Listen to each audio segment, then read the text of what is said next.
ఇప్పుడు డయాబెటీస్ వచ్చిందంటే ఫస్ట్ ఏంటంటే ఇది ఫుడ్కి సంబంధించినటువంటి ఒక డిసార్డర్. మనం తీసుకునే ఫుడ్ నుంచి గ్లూకోజ్ వస్తుంది. ఆ గ్లూకోజ్ మజిల్లో యూటిలైజ్ అవ్వాలా మన దినచర్యలకి. మీరు అన్నట్టు ఏంటంటే ఒకసారి డయాబెటీస్ వచ్చిన తర్వాత మొదట్లో ఒక టాబ్లెట్స్ 2 టాబ్లెట్స్తో స్టార్ట్ అవుతుంది. వాళ్ళు టాబ్లెట్స్ మీదనే డిపెండ్ అవుతారు. అలా గడిచే కొద్దీ ఏమవుతుందంటే ఒక పీరియడ్ ఆఫ్ టైం వాళ్ళకి మజిల్ లాస్ స్టార్ట్ అవుతుంది. దాన్ని సార్కోపీనియా అంటారు, లేదా ప్రోగ్రెసివ్ మజిల్ లాస్ అంటారు. డయాబెటీస్ ఉన్నప్పుడు శరీరాన్ని క్షీణింపజేస్తుంది, తినేస్తుంది అది.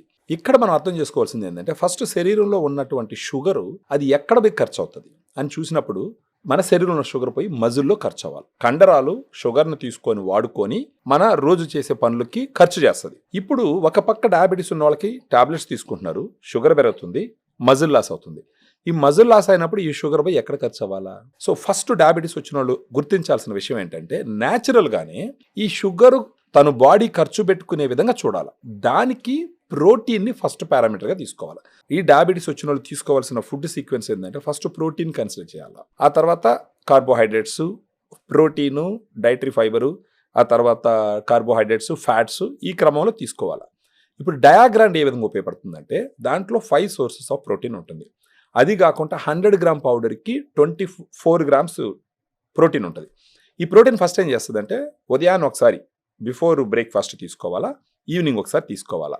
అది తీసుకున్నప్పుడు అన్నానికి ఉదయాన్నే బ్రేక్ఫాస్ట్ ముందర తీసుకున్నప్పుడు జనరల్గా జనాలకు ఉండే ఒక ఇష్యూ ఏంటంటే ఉదయాన్నే బ్రేక్ఫాస్ట్ చేస్తారు, నైట్ అంతా ఖాళీ కడుపు ఉంటుంది, ఒక 2 ఇడ్లు 3 ఇడ్లు ఎక్స్ట్రా తిన్నారనుకోండి ఇమీడియట్గా గ్లూకోజ్ లెవెల్ పెరుగుతుంది. ఈ మార్నింగ్ పెరిగే గ్లూకోజ్ లెవెల్సే బాడీలో ఉండే ఆర్గాన్స్ అన్నింటిని దెబ్బతీస్తుంది. ఇప్పుడు మన డయాగ్రామ్లో ఉన్నటువంటి ప్రోటీన్ ఏం చేస్తుంది అంటే వే ప్రోటీన్ ఒకటి ఉంటుంది. అదేం చేస్తుంది, ఉదయాన్నే తిన్న తర్వాత పెరిగే గ్లూకోజ్ని అది తగ్గించేటట్టు చేస్తుంది. ఎలా చేస్తుంది అంటే ఇన్సులిన్ పనిని పెంచుతుంది, ఇన్సులిన్ సెక్రేషన్ పెంచి ఈ గ్లూకోజ్ని మజిల్లోకి తోసేసే విధంగా చేస్తుంది.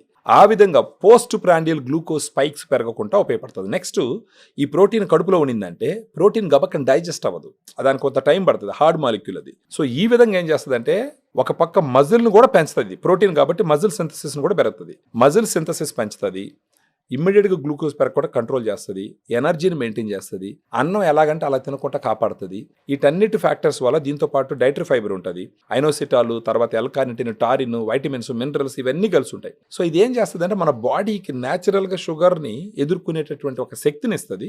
దీన్ని తీసుకుంటూ పోతే ఒక పీరియడ్ ఆఫ్ టైం వాళ్ళ HbA1c కంట్రోల్ అవుతుంది, గ్లూకోజ్ లెవెల్ కంట్రోల్ అవుతుంది, లాస్ అయ్యే మజిల్ లాస్ అవ్వకుండా ప్రివెంట్ చేస్తుంది, ఫర్దర్గా స్లోగా మజిల్ పెరిగేటట్టు చేస్తుంది.